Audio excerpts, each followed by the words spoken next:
E aí, sou de boa? Aqui é o 17 e no vídeo de hoje eu quero falar sobre o anime Ningen Fushi no Boken Shatachi ga Sekai o Tsukuyo desu, episódio 4. Os jovens aventureiros, chamados Survivors, recebem uma missão da Senhora da Recepção. Eles devem trazer a Espada dos Laços. Esta será comprada por um bom preço. Nick pergunta o que aconteceria caso eles não conseguissem encontrar a espada. A senhora diz que pagaria 30 mil dinas apenas pela expedição, o que é uma boa oferta. Sendo assim, Nick pede mais detalhes sobre a espada para evitar problemas de mal-entendido com relação a más condições da espada caso esteja danificada ou caso eles por engano tragam a espada errada. Ele também pede um mapa do local e uma lista de monstros da área, e também os locais que já foram explorados por outros aventureiros antes, e mais detalhes sobre a espada. Eles aceitam a missão e vão para o labirinto em busca da Espada dos Laços. No labirinto, eles vão encontrando com monstros ao longo do caminho e vão destruindo os mesmos.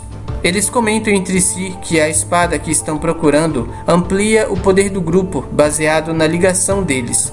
Uma coisa que vale a pena reparar é que, diferente dos outros labirintos que eles passaram antes, este aqui é bem sofisticado. Tem luzes automáticas no corredor que acendem quando eles se aproximam e apagam quando eles se distanciam. E até os monstros são artificiais. Eles imaginam que possa ter passagens secretas pelo corredor. Por isso eles passam prestando bastante atenção.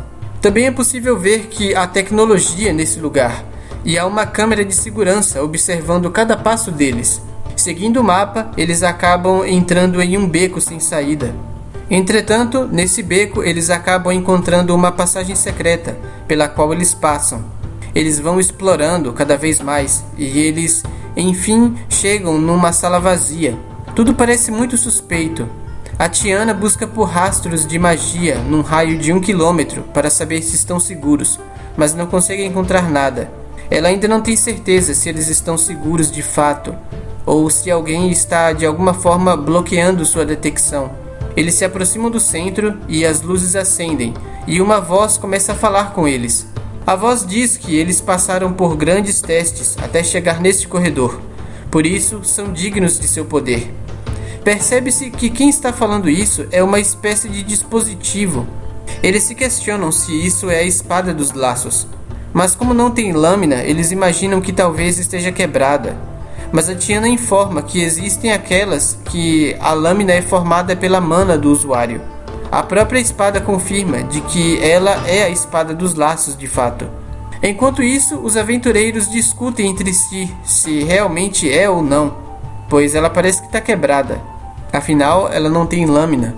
A espada responde que é uma espada sagrada e de orgulho e que ajuda apenas quem valoriza a justiça e a amizade.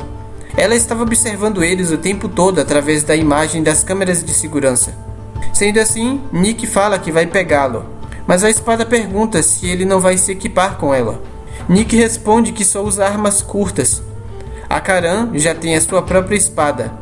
A Tiana usa magia. E o Zen não usa armas para atacar, ele é mais do tipo que permanece na defesa. Então a Espada dos Laços pergunta o que eles pretendem fazer então. Os aventureiros respondem que vão vender a espada. Mas a espada responde que não quer ir parar num depósito. O que percebemos aqui é que, por incrível que pareça, a espada tem vida e vontade própria. E ela explica a sua história. Ela fala que a guilda o selou num labirinto, dizendo que iriam lhe ajudar a achar alguém digno, mas esperou muito e ninguém veio. Isso porque ninguém tinha intenção de lhe usar desde o começo. Ou seja, aqui vemos a história de mais um que foi enganado, assim como os 4 membros do grupo Survivors. A Espada dos Laços argumenta, dizendo que se lhes venderem, podem conseguir um bom dinheiro, mas se o levarem com eles em suas aventuras, terão um poder inimaginável. Bom, como a espada tem vida e vontade própria, ela provavelmente se sentiu sozinha, estando esse tempo todo naquele labirinto, esperando por alguém aparecer, alguém que nunca aparecia. A espada almeja companheiros, mas não qualquer um. Pessoas dignas. A própria espada fala, quando os Survivors chegam, que eles são dignos. E o fato da espada ter chegado a essa conclusão é porque ela estava observando eles esse tempo todo. E eu imagino que todas as outras pessoas que estiveram aqui antes deles também foram observadas. E pelo fato da espada nunca ter aceitado ou ter sido levada por ninguém, é porque provavelmente ela não aprovou o comportamento dos outros. A propósito, a espada dos laços fala que o sistema guardião foi afetado. Agora que o guardião despertou, não poderão sair deste salão até derrotá-lo. Vemos que o guardião é um golem de amálgama. O guardião ataca. Tiana contra-ataca, mas os ataques dela não funcionam. Devido à estrutura do corpo do golem, nenhum dos ataques surte efeito contra ele e ele ainda consegue repelir de volta esses ataques. Sendo difícil de lidar com esse tipo de inimigo e percebendo a seriedade da situação, o Nick pede para que eles recuem. Ele fica na frente, ganhando tempo para que os outros possam se recuperar, enquanto ele chama a atenção do guardião. A espada dos laços pede para que ele lhe use. É o único jeito.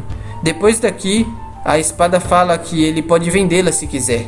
Aqui nós percebemos uma coisa, que a espada, ela não apenas aprovou o caráter dos Survivors, como ela também deseja o melhor para eles, independente deles escolherem não usá-la. Mesmo sabendo que eles poderiam usar a espada, sobreviver e depois vendê-la por um preço, mesmo sabendo que ela poderia ser descartada, a espada quis ajudar porque ela genuinamente reconheceu que os Survivors são pessoas boas. Entretanto, a espada não tem controle nenhuma sobre o sistema de segurança. O guardião vai atacar qualquer pessoa que entre no salão. Nick fala que não vai prometer nada à espada, mas ele aceita usá-la. Assim como a Tiana imaginou, vemos que a lâmina surgiu a partir da mana do usuário que está portando a espada. De volta lá na porta de saída, nós vemos que os aventureiros não estão conseguindo sair. Apesar de forçar a saída com poder e força bruta, eles não conseguem sair. Assim como a espada disse, o único jeito de sair daquele salão é derrotando o guardião. Eles não têm outra escolha senão lutar. A espada olha bem e entre os três acaba escolhendo Karan, reconhecendo que esta é a mais compatível. A espada pede para o Nick criar uma imagem bem forte da Karan em sua cabeça e gritar a palavra Union. O Nick faz conforme foi dito, mas nada acontece. E até a própria espada acha estranho. Enquanto isso, o guardião ataca Nick. Ele contra-ataca com a espada, mas tudo que consegue é apenas arrancar-lhe um pedaço. E isso não é o suficiente para derrotá-lo. O guardião lhe ataca novamente, mandando-o para longe, onde ele cai dentro de um buraco. Visto que seus ataques não funcionam, a Tiana tenta uma abordagem diferente. Ela usa uma magia de gelo para deter os movimentos do guardião. Enquanto isso, a Karan se apressa e vai resgatar o Nick. O guardião faz força interna e consegue quebrar um pedaço do gelo, de onde ele sai por completo. Agora, tudo que Tiana pode fazer é ganhar tempo. Enquanto Zen restaura seu poder mágico, ela continua congelando o monstro de novo e de novo. Lá embaixo, a Karan procura pelo Nick. Ele pergunta como estão as coisas lá em cima. Ela explica que eles estão ganhando tempo. Nick tem receio de que eles percam mais uma pessoa, considerando que ele próprio já é um caso perdido, e pede para Karan pegar os outros e fugir. Eles precisam recuar com o máximo de pessoas possível. Afinal, o mais importante nesse momento agora é sobreviver. Mas a Karan se recusa em voltar em maior número, ela quer que voltem todos juntos. Pensando bem, cada um deles acabou, por coincidência do destino, se encontrando porque em algum momento da vida eles foram abandonados por outras pessoas. Conhecendo eles, essa dor e tendo essa ferida em comum, eu não acredito que nenhum deles seria capaz de fazer a mesma coisa com um companheiro. Esse é o nível de amizade que eles têm. E é uma coisa que é de fato uma qualidade a ser valorizada. Essa atitude da Karan é o que prova que a espada realmente estava certa ao avaliar o caráter do grupo Survivors. O Nick se desculpa de novo por ter quebrado o pingente da Karan, que era algo muito importante, mas ela conta que aquele pingente foi um presente do antigo líder que traiu ela. Ela fala que queria ter jogado fora, mas não conseguiu. Ela não conseguia aceitar que ela foi enganada e deixada para morrer. Era mais fácil acreditar que tudo foi uma espécie de pesadelo e que logo ela acordaria para a realidade um dia. Aquele pingente trazia muita emoção e sentimento que ela tinha com relação ao ex-líder. E mesmo sabendo que aquilo seria uma espécie de fuga da realidade, ela estava ciente disso, mas escolheu se apegar às memórias do passado, em vez de criar novas memórias com outras pessoas. Por isso, quando o pingente quebrou, na verdade foi uma coisa boa, embora tenha sido algo acidental. Eu fico pensando que nessa jornada deles, é possível que a Karan um dia ainda se encontre com os ex-membros do grupo que traíram ela uma vez, assim como o Nick também, que fazia parte de outro grupo. Após esse momento entre a Karan e o Nick, a espada começa a brilhar e ela pede que o Nick tente mais uma vez a técnica que não havia funcionado antes. Lá em cima, a Tiana já desistiu de tentar combater o guardião e se convenceu de que não há meios de vencer. Nesse momento, o guardião é explodido. Vemos que de um intenso brilho surge a fusão de Nick com Karan. Embora em pedaços, o guardião ainda não está derrotado. A espada explica que o guardião tem um núcleo que controla seus movimentos. Esse núcleo se move aleatoriamente dentro do corpo de metal líquido, mantendo-se protegido. Sendo assim, em um ataque, a fusão do Nick com a Karan destrói o corpo inteiro com grande poder, junto com o núcleo do guardião. E assim, ele finalmente é derrotado de uma vez por todas. Depois disso, o corpo resultante da fusão fica exausto e cai no chão. A fusão é desfeita e eles se separam. Na próxima cena, vemos que eles levam a espada de volta para a cliente e apresenta ela como sendo a espada com a lâmina de aura. É possível notar que há mais uma pessoa entre eles, alguém que nunca vimos antes. A senhora pergunta sobre a garotinha que está com eles, se é uma nova membro dos Survivors. Ela se apresenta como Kizuna, que é o mesmo nome da espada dos laços. Caso quem estava assistindo não reparou, a palavra Kizuna em japonês significa laços. Então, a espada de laços é Kizuna no Ken. E o nome da garotinha é Kizuna, que é o mesmo nome que faz parte da espada. Descobrimos mais pra frente que Kizuna é a personificação da espada original, a espada dos laços. Ela mesma criou uma cópia que foi a que nós vimos os Survivors entregando para cliente. No fim das contas, vemos que o grupo Survivors, em vez de vender a espada, eles decidiram ficar com ela. E o que eles venderam para a cliente foi uma cópia feita pela própria espada original.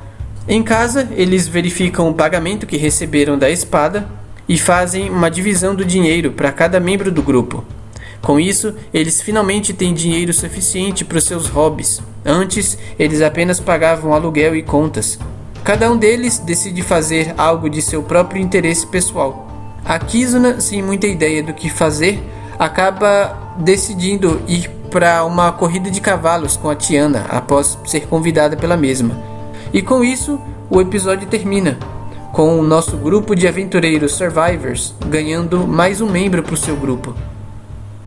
Se você curtiu esse vídeo, clique em gostei aqui embaixo. Se quiser ver mais do meu conteúdo, se inscreva no canal e ative o sininho para receber uma notificação sempre que um vídeo novo for postado. E fique à vontade para comentar na seção de comentários abaixo. Até o próximo vídeo.